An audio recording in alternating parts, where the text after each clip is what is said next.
How's it going, guys, and welcome to a video where I'm about to explain Zane Flynt as fast as I possibly can. Keep in mind this is obviously not a full guide, more of just an intro to the character, giving a brief overview, what they're capable of, and to talk about some important skills and interactions. If you're looking for a full in-depth guide on Zane, there's a playlist on my channel which goes over just about every possible thing you could want to know about him, link in the description and popping up somewhere in the top right corner. But let's get into it. Zane Flynt is best described as a jack-of-all, master-of-none, providing many different ways to play him, though for the most part not exactly being particularly amazing at any of them. His greatest strength, however, comes from immense move speed, which he's able to transfer into damage that'll hit an enemy like a fucking roided up freight train. But while this geriatric fucking hit hard, his weakness unfortunately killed the downside of being absolute dog shit if not in a fight for your life. Zane can also forego his ability to manually throw grenades to instead equip any two of his action skills, able to mix and match to fit whatever your specific needs are for your build. Zane's action skills are Barrier, a big shield which Zane deploys onto the ground, Barrier block incoming projectiles while amping the shot of any allied projectile shot through it. Zane can also pick up the Barrier to not only have it move with him, but to amp all of his shots, although the added damage being slightly less than when it's on the ground. Barrier provides incredibly strong defense with some solid offense, however is a boring as fuck action still. Sentinel, the best boy, aka a drone that'll hover around Zane and track down and shoot at enemies. Zane can also manually target the drone to specific enemies by tapping the button it is assigned to while active. Through skills and augments, the drone can gain the ability to freeze, debuff, irradiate, siphon shields, throw grenades, launch rockets, or straight up carpet bombs. Sentinel is less about the damage and more about really good utility. That being said, Sentinel can be some surprisingly solid supplemental damage. Digiclone, Zane summons a stationary clone of himself which will automatically target and fire at enemies. Pressing the ascend button again will cause Zane to instantly swap places with the clone, though this has a short cooldown. Through the Orange Tree Capstone double barrel, Zane can equip the clone with a copy of whatever gun Zane was holding when the clone was summoned, which can be absolutely batshit broken. Clone offers absolutely insane amounts of damage along with some really solid repositioning ability. I would also definitely recommend almost always taking the Doppelbanger augment, as it will greatly assist with repositioning the clone itself. And finally, Mantis Cannon, a shoulder mounted cannon which can hold multiple charges. When fired, it'll launch a projectile that will deal damage to the first enemy hit. While Cannon gets the usual damage bonuses that apply to other action skills, it's also worth keeping in mind that Cannon also gets a lot of bonuses that are usually reserved for guns, such as the next 2 mags bonus element anointments. Cannon is mostly a damage sword still, however, can offer some utility not only through a few augments, but also for spamming action skill and or start anointments. I'm not going to go over every single skill, of course, but I will talk about some of the standouts here, starting with the blue tree, which focuses mostly on kill skills and gun damage, most of that gun damage coming from violent momentum. But we'll come back to that later. First off is Salvation, which provides lifesteal. During the endgame, you only really need 1 point into this because you will be dealing so much damage at that point that healing for even just 2% of it is more than enough to keep you alive almost indefinitely. Plain Dirty is worded incredibly wrong, and instead the percentage listed is the chance to activate the skill, after which your next 5 shots are guaranteed to have an additional projectile. This can be pretty much constantly active with just 3 points in it for most builds. Also worth noting that this skill gets significantly stronger when used with weapons that have unlisted projectiles like the multi-tap and the hive, as it will duplicate any additional projectiles that's summoned from the initial one. And now back to violent momentum. This is where we come back to that hitting like a freight train, as this single skill will usually give around 400 to 500%-ish gun damage, but with proper setups, go fast as fuck can fire out shots that gain upwards of 1000%. Also worth keeping in mind that this damage is applied when the shot is fired, meaning you only have to be moving at your full speed when you shoot, not when the projectile impacts. Now this all sounds great, but due to the idea of diminishing returns, additional gun damage begins to lose effectiveness when we already have so much, which is unfortunate as Zane does have a lot of other smaller sources of gun damage within his other trees. The benefit, however, is that it makes smaller multipliers far more effective, which is why Purple Tree is so fucking busted due to containing both crit damage and Headsman's Hand and V2 damage from our man Flynt. Also worth noting, the guaranteed status effect from OMF is also interesting, as the damage actually scales from the damage of the shot that caused it to proc, and not from the status damage listed on the weapon. Purple Tree also has Eraser, which allows shots that crit to pierce through enemies and have bonus damage applied to them, though this works quite weird as when you hit a crit, an entirely new projectile is spawned out from the back of the enemy's head. This still is strong as fuck as is, but does have a few quirks due to this behavior, namely that it will reapply splash damage and radius bonuses onto the new projectile while carrying over the previous one's damage, which when paired with the Hustler class mod, which will allow your splash damage itself to potentially crit, can be turbo abused for the bring route, colloquially known as Borsplosion.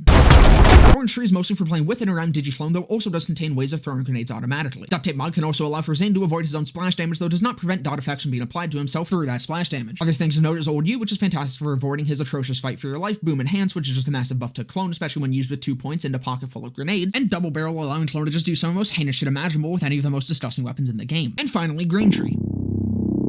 This tree pretty much does not exist beyond Brain Freeze for any build that can be considered legitimately good. But for those that really enjoy the taste of Windows, I do have an entire video on distributed denial interactions. While Green Tree is the most useless, blue is by far the most important and pretty much necessary for just about any Zane build. This is what a vast majority of blue trees will look like, and are often comboed with purple trees that look like this. For class mods, Executor is by far the best in slot, offering a fuck ton of crit and elemental damage for practically free, however slightly less action skill uptime than other options. Provides less damage than the Executor, but far better action skill uptime when used with Mantis builds. It also provides very good damage as it can roll with Arman Flynt and Headsman's Hand. Seeing Dead is perhaps the most overused class mod in BL3. People will still tell you that it is the best for Zane, but it's been nerfed pretty heavily from the glory days. It offers significantly less damage than the Executor and the Spy, with the only benefit being your fight for your life damage isn't as bad due to the ability to activate kill skills during it. However, Zane already has so many ways to avoid fight for your life that it truly is just a skill issue. This class mod only has a place in builds focusing on clone damage or that just don't run Mantis. Antifreeze and the Infiltrator both have similar use cases, mostly being used for bossing, as they can roll an additional 5 points into violent momentum. If the boss has an easily accessible crit spot, though, the Executor will actually still out damage, having 10 out of 5 in violent momentum, so I'd only ever recommend swapping from an Executor for things like Chemovorus, who hide their crit spot well. Infiltrator is generally better of the two, as it's not only an easier farm, but also gives the added benefit of slotting into some goofier builds due to the shield break. And Hustler, of course, used for Borsplosion, but can be used for builds that heavily utilize some sort of on-crit effect. Keep in mind that Hustler crits are not real crits, and while they will activate crit effects, they will not benefit from crit damage bonuses. They can also stack with real crits, so still aim for heads. On to general theory when it comes to playing Zane and making builds. As I said earlier, jack of all, master of none. He can do just about anything as long as you can make the build, but he isn't particularly amazing at anything. That being said, if you're looking for the one-tap crit gameplay character, Zane is the simplest character to get that going on. Now you may be thinking, but Mr. Arachnica, wouldn't that make sense that Flash is the quick character? Flash has a lot of crit damage and you crit without critting else.